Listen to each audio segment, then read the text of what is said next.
I'm on the phone today with a composer based in Houston, Texas, Dave Merson Hess. And Dave and I recently created a course together called An Indie Musician's Guide to Film Scoring, which is an over 2-hour long course all about the world of film scoring and how to break into the business of film scoring, how to find jobs, how to score films, how the actual process of scoring films works, and how you get paid, and much, much more. It's a really comprehensive course.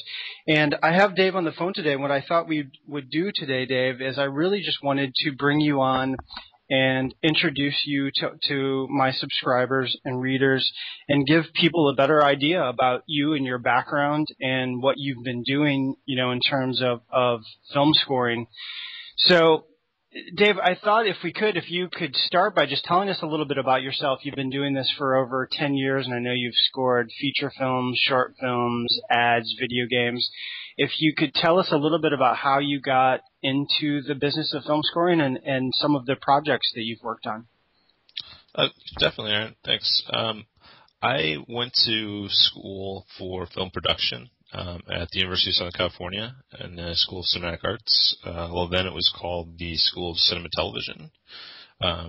And I was studying film production, which, that's not the film composing side of things at all. It's project planning, it's screenwriting, it's cinematography, editing, sound, just every aspect of what makes a film happen. And so I have like a very deep knowledge of that side of things, which has benefited me, but I'm not formally trained as a film composer. And I kind of fell into it backwards, actually. I've played music since I was about 8 years old. Like most people, I started on a kind of a throwaway instrument in the class, and it's a recorder. Picked up the trumpet and played trumpet for 10 years, played piano starting when I was about 12, and kind of switched to guitar in college. And starting from the time I was maybe 19, I got into home recording through a friend of mine who was really active early on in the whole home studio thing with kind of this. I got into this little lo-fi home recording scene of maybe like 5 or 6 people who were just constantly recording stuff at home, and we had a bunch of different projects which were basically kind of like fake bands that were different combinations of the same people, and I kind of just got my writing chops by just writing every day and recording every day. And a few years into it, a friend of mine asked me if I would score her thesis film. And I thought, well, I don't know if I could do that. I've never scored a film before. I had one of my tracks use as source music in a film. There's a scene. This is the first sync license I got. Is a scene in a film where there's a character that basically is just wearing headphones, and then you hear a song that I'd written. But I'd never written something specific and custom for a film. So it seemed like a huge challenge, but she said, well, I think you should do it, and I love your music. I want to see what you can do. And I took it on, and it was probably one of the most challenging projects I've ever worked on because it was the first time I scored a film, but it was amazingly rewarding. I really enjoyed it. And I just kind of fell in love with it and decided, wow, it's not the production side of things. That's where I want to be. I think I want to combine my musical background with the hardcore film training and do this. And I've been doing it ever since. Very cool. So you've been doing it for about 10 years now. Can you talk a little bit, Dave, about some of the projects you've worked on? I know you've worked on a lot of different projects. You did the feature film Presence. Is that probably the highest profile film you've worked on? Yeah, it is actually. It's probably a tie between that and a short film that I did in 2009 called Argyle Kabuki. And it's experimental animation, but to be very specific, it's in a genre of filmmaking called visual music. And visual music is basically abstract animation where the music and the picture are created to work in concert with each other, very much in sync. So there was a lot of very, very detailed timing of these animation cycles that the director, Dax Norman, was doing. And there's a lot of like really, really tight cuts to match music too. And that actually has done really well. It played in a bunch of festivals. It won an award at Boonies International, I think it was last year. It actually is a finalist at Punta Araya, which is like the premier festival for abstract animation in the world, and ended up going on a tour with some other finalists in that, and has played in, all sorts of venues, mostly museums, including the Guggenheim Bilbao, which is a huge honor. So that's been a pretty high-profile project. And Presence is also really big for me. That's a sci-fi thriller feature produced by Drifter Pictures out of LA. Mm-hmm. And the score I made into an album and released it with a Creative Commons license, and that actually is probably one of the best career decisions I've made. It's really increased my profile and kind of got me a lot of work just from people hearing that score.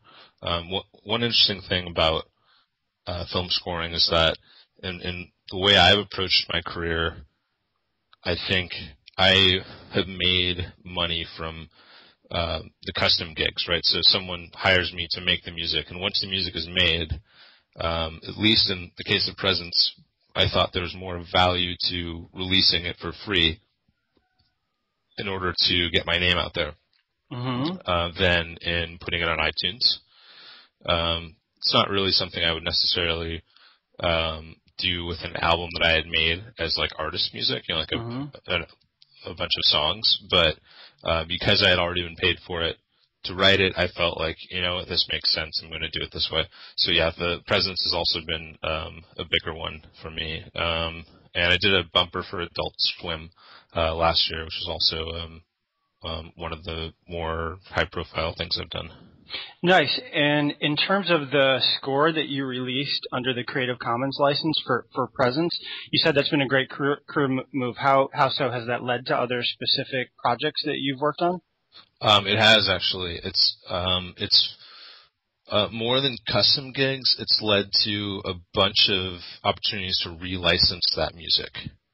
So there was one point where I was getting an inquiry probably once a month from someone who had heard the soundtrack. It came out in 2009, so this is closer to when it came out. People emailing me being, "Hey, I found your score for Presence on Free Music Archive or on actually Free Music Archive hadn't launched yet, but archive.org or these various places where I was posting it, and we would like to use a track from it in our film." And then, I would quote them something, and I ended up making quite a bit of additional money just relicensing stuff. It also got me another opportunity to work with the same director. You'll work with the same directors over and over again, so it is important to establish relationships. So I did another sci-fi project for the same director called Cosmonaut. And then I actually just talked to the Brian Kramer, the director of Presence, a couple days ago, and I'm going to be doing another feature for him. So it's one of those things where if you look at my credits list, I've worked with a lot of different people, but there are 3 directors that I've worked with more than 4 times each. So that is one of those things where once you get a few gigs under your belt, it's very easy to build up some momentum once you have those established relationships, because directors want to work with someone who's a known quantity. Sure. And if they've worked with you before and liked what you did, you're just that much more likely to just get rehired. Yeah, that's a good point, and that actually segues really nicely into the next question I wanted to ask you, because I think a few days ago when we talked initially, I think, and correct me if I'm wrong, but I believe you mentioned that you're making about 40 to 50% of your income from scoring films. Is that Is that Yeah. correct? Okay. How long did it take you to get there? So you've been doing this like 10 years. Yeah. Are you building more and more momentum as you go? Has it been a pretty steady climb up? It wasn't steady. I initially had some paid gigs in the very beginning that I was really happy with, and then I had like a little bit of time where I kind of was like, well, maybe I don't want to do this, and I had like maybe a year or two where I was kind of doing it on the side, but I wasn't really pushing super hard to get a bunch of gigs, and then I picked it up again, and things really started to get rolling. So in the past, I would say things have steadily gotten better for me in terms of getting gigs and bringing in money over like the last probably 5 years, 6 years. It's been very steadily increasing for sure. Nice. Any projects that you're working on right now that you can talk about?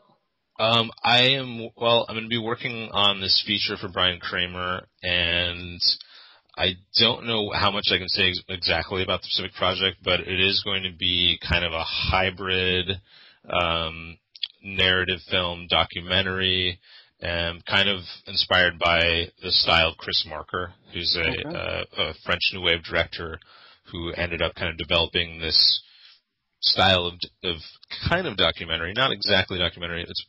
He almost makes what you could call film essays, where there's a narrator, but it's unclear whether the narrator is a real person or not. It's kind of I don't want to say experimental because that's kind of a throwaway term, but it's a really unusual project, and it's actually one thing that he said was that he approached me to do it because he thought that I would be the only person who would be interested. Mostly because we've worked together before, and we know each other's tastes so well that this is one of the things about relationships too, that people will start to get to know the projects that you get super excited about, and they'll keep you in mind. So something comes up, and they're like, "Oh, this is totally a Dave Merson project. I need to call him now and get this going." Like that kind of thing will happen for you as you develop your projects and your project lists and get some credits under your belt. Let's see. I'm also working on like a pretty interesting project with Dax Norman, which is a combination film and album. So it's going to be released as a film, but it's also going to work as kind of a concept album. So I guess in some ways it's like an animated opera in a way. So that's going to be pretty fun. We've been working on that for not very long, actually. We just started on it. And Dax Norman, who is he? He's a director. I've seen that name. It shows up a lot in your bio or your credits rather. He's a independent animator based in Austin, Texas. He has made he's probably the most prolific director that I know personally. He's constantly making films. He's had incredible success getting his stuff into festivals internationally. I mean, he doesn't. It's gotten to the point where I don't think he even keeps a list of all the festivals his films have shown in. He's kind of working in a surrealist sort of a groove. His stuff is amazing though. It's definitely coming from the perspective of an artist. He's a painter who got into animation, and he's been doing animation for a long time now. But that was his initial medium was painting. A good friend of mine, and we met through working on a project. I saw a short film he had done, actually his music video, on Vimeo, and I was just blown away by it. I was living in New York at the time, and I emailed him, and I basically just gushed about the film and told him about my background and what I was working on, and that I felt like we had something that we should work on together. And I made a playlist of some songs and some cues that I thought he would like, and put it on a page on my website, and I sent it to him. He loved my stuff, and we worked together once, and then we just kind of kept going with it. I ended up moving to Texas, and now, periodically we meet up and hang out, and it's kind of, it's really one of my favorite kind of composer-director things that I have going. And he's also a great friend at this point. But it totally started with a cold email. So it is possible to get things going just very randomly.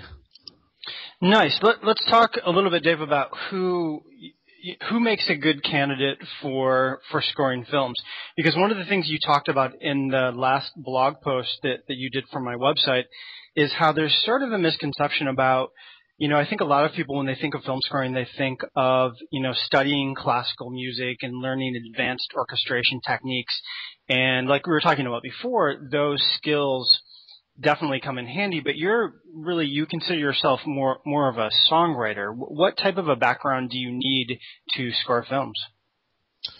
I think fundamentally you need to be sensitive in terms of being able to look at a scene that has no music on it and listen to what the characters are saying and figure out the subtext and think about what sort of music would work for it. I mean, it's really more important that you can watch a film and really, really look at it carefully than having orchestration skills. I don't have orchestration skills. I would say I have arranging skills that are strong, but I wouldn't say that I had strong arranging skills when I started. I mean, they're really the most important thing is being able to look at a work of art carefully, in this case of film, and number two, being able to write music that expresses specific emotions. So if I say, to a songwriter, write a sad song, that's not difficult. I think songwriters fundamentally, that's what they do. They write songs that express specific emotions, and that's what film music is. Film music, it guides the audience into feeling a certain thing. So I mean, when I think about great examples of songwriters who have done well as film composers, one of the big ones that stands out is The Graduate. Simon and Garfunkel did music for The Graduate. They didn't do all of it, but they did most of the music, and their songs drive that film. I can't imagine watching that film without their songs. Another one actually is Harold and Maude. I don't know if you've ever seen that film. Yeah, I have. I remember that film. Yeah, Hal Ashby film. Cat Stevens did the soundtrack to that. Absolutely not an orchestral score, yet I think it's one of the best examples of film music ever, because the film, I can't even imagine what it would be without his music, and it's all songs. Randy Newman is another example. Although at this point he's brilliant with orchestration and has hardcore classical skills. I'm not sure if he did when he first started. I know he started as a songwriter, and he still is mostly thought of as a songwriter. But he's done all sorts of stuff.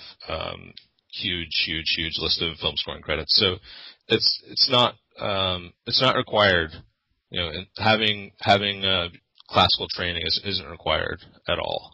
Yeah, and weren't you saying when you score films, your primary instrument is guitar? You kind of start with the guitar. I mean, I know you do other MIDI stuff as well, but that you're first and foremost a guitar player, right? Yeah, when I'm writing stuff, it's usually on guitar. There's actually in the course we did, there's an example of an early demo of a cue from a film, and I wrote it on guitar, but in the end, it's played by electric piano and cello.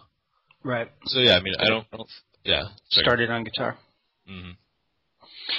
Nice. Well, let's talk a little bit about money. I mean, I think a lot of people who are maybe considering, getting into film scoring, there was someone made a comment on the last blog post that you wrote, and I thought your response was very eloquent. But the comment was they linked to this article that kind of was suggesting that there's just way too many people, trying to get into the business of film scoring, and there's just not enough projects to go around. Can you talk a little bit about your rebuttal to that, and then maybe talk a little bit about the pay range for different projects? Sure. Yeah, so basically the comment on there.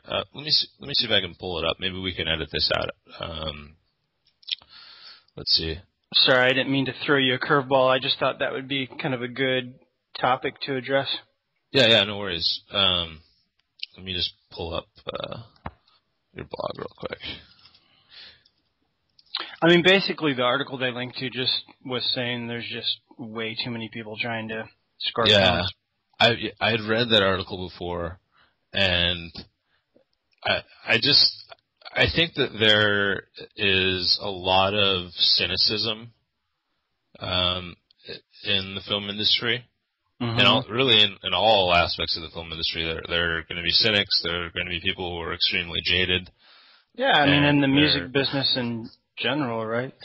Yeah, of course. I mean, any time you combine creativity and business, you're in danger of someone getting their feelings hurt.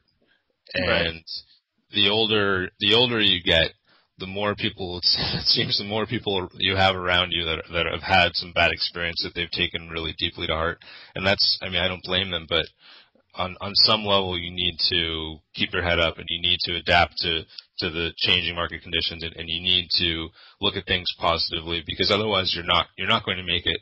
And that applies to any profession, not just film scoring. Sure. So the article, which is written by Mark Northam, who's extremely respected and talented film composer, it talks about how there's this breed of filmmaker now that thinks that they should just get film music for free.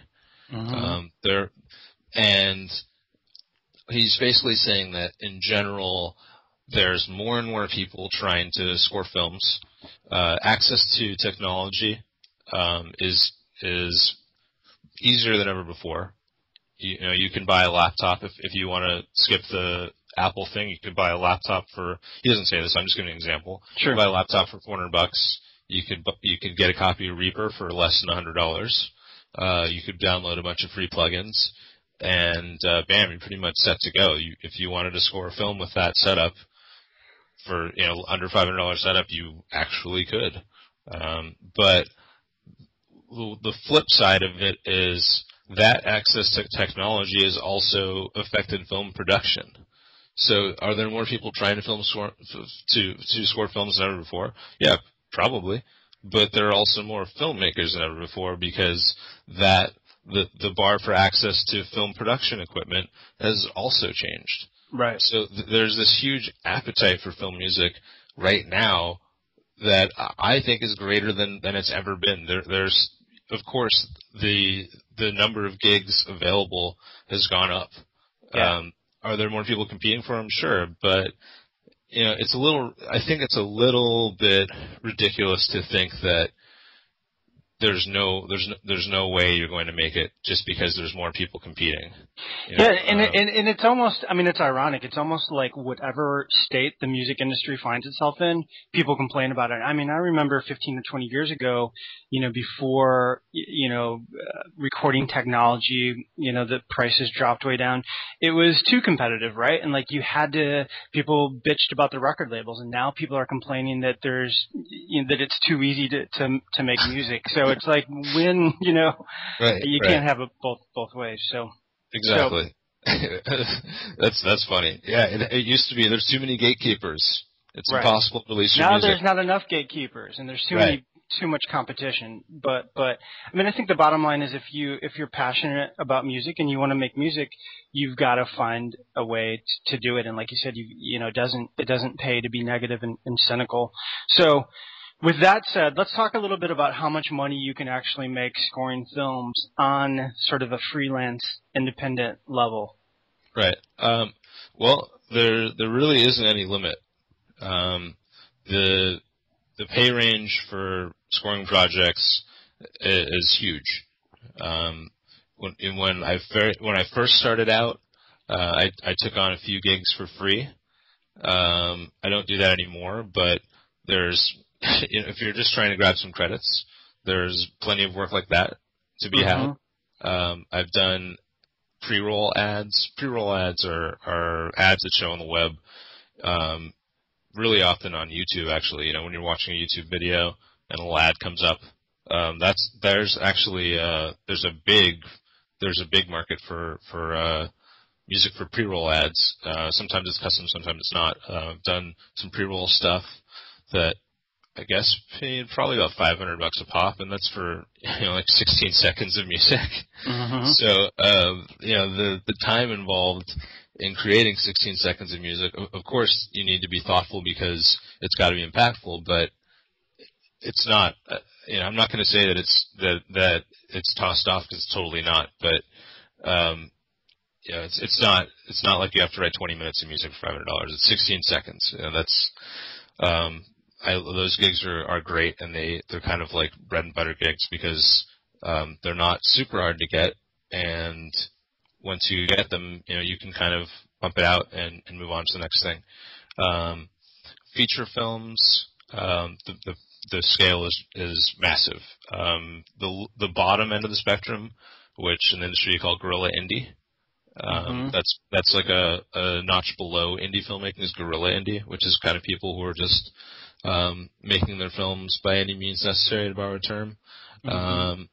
Those projects, I've had guerrilla indie projects that paid maybe $800,000 for a short. I've had guerrilla indie projects that paid maybe $400 or $500 for a short. But usually the shorts, my starting pay range for shorts is $2,000. And that's kind of the thing is that you have to take into account that I have experience and that I've been doing this for a while. So the pay scale stuff, it's really a case by case basis. For features, there are tons of feature gigs out there that pay you low six figures. There are features that pay you 40, 50 grand. So I mean, really, like I live a pretty simple lifestyle. I'm like comfortable, but I'm not like living in any palatial space. So if I get one decently paying indie feature a year, I'm set. And that's going to be six weeks to 3 months of work. Gotcha. I mean, is it fair to say at this point you're not doing any free work anymore, right? Like all the gigs that I stopped doing free work a while ago. Yeah. Do you recommend that composers who are just trying to get into the business? Do you recommend that people do work for free to kind of get the credits rolling? I would say if you don't have to, don't do it. Yeah. I think that on some level you may have to work for free for your very first gig. Let's say you're on Mandy.com, you're on Craigslist, you're on a campus with a film school, you respond to an ad for a student film, and they don't want to spend any money. Okay, I mean, if you just to get some chops, maybe do a gig or two for free. But in general, and we talked about this as well the other day. The term no budget is a misnomer because you can't make a film with nothing. There's no such thing as a no budget film. So what I have found at some point, I realized that I could push back on people who said they had no money, and I mean, to be blunt, kind of shake them down for a little bit of something. You know what I mean? Sure. Early on. So, and it's not really a shakedown because you're doing something creative that has a real value to it, and you should be compensated for that. And there would be less filmmakers asking people to work for free if people refuse to work for free. You know what I mean? Yeah. Yeah. No, that's I think that it's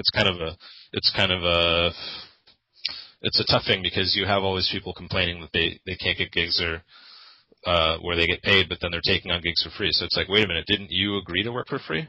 So it's kind of held a gun to your head. Exactly. It's at some point. I had a conversation with a friend of mine and kind of made the simple and yet not necessarily easy to come by realization that the only reason I worked for free in the beginning is because I agreed to work for free. So if you don't agree to work for free, then you're not going to. Yeah. So, well, and maybe composers and musicians are afraid that if they don't agree to work for free, that they're not going to get started. So I guess it's a case by case basis thing. Like you talked about releasing the score to the film Present, for free. Some would argue that maybe that's not, in your best interest, but that led to more work for you. So, maybe it makes sense under certain circumstances. Yeah, that is true. That is true. I think that really, if you want to get credits and you're really concerned about getting established, maybe do some free stuff for students. Because there have been cases where I've worked for students for free a long time ago, and then they came to me later with a project that had an actual budget, and were like, "Hey, yeah, I loved what you did for me on my piece of film. Like, I have a budget now. Let's work together again." So that's a possibility too. But I would try to avoid it. Yeah. At the same time, don't be self-righteous about it. It's really important when you're communicating with directors about gigs, about potential gigs, that you're respectful and that you're positive. And I wouldn't be pushy. Sometimes it's better to just kind of walk away from something than to push back and get into some sort of argument over money. Sure. I guess the bottom line is, though, if you want to make money scoring films, at some point you have to not agree to work for free. Maybe do it a little bit in the beginning, but eventually you have to demand a salary. Right. For me, that was my third gig. Okay, so it took you 3 gigs to get to that point. Yeah. Great. Well, listen, Dave, this has been great. Like I said at the beginning of the call, I really just wanted to bring you on for a little bit and introduce you to people. And like I said, we created a course together that's over 2 hours long, and we go into in depth about film scoring and really everything you need to know from start to finish. In terms of how to find jobs, how to score films, how different projects, how they pay, how you get paid. So if you're interested, definitely check that course out. I'll link to that below this interview. Dave, thanks so much for taking the time to do this today, and have a great day. I'll talk to you soon. All right. Thank you, Aaron.